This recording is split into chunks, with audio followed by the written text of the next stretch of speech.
একটা তাওয়া গরম করে তাতে খানিকটা সাদা তেল দিয়ে তার উপরে দুটো ডিম ফেটিয়ে দিয়ে দিলাম। এবার তাওয়াটাকে সামান্য একটুখানি হাতের সাহায্যে ঘুরিয়ে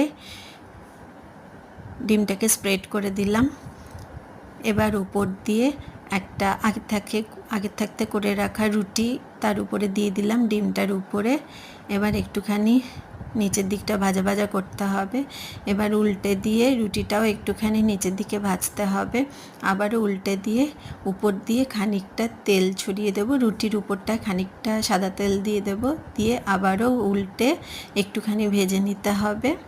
তারপরে একটা পাত্রে সেইটাকে তুলে তার উপরে আগে থেকে কেটে রাখা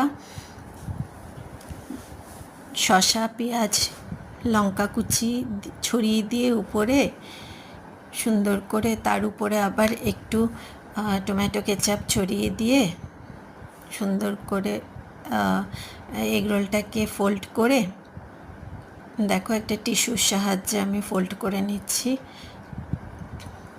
সুন্দর করে ফোল্ড করে আমার এগরোল বানানো রেডি।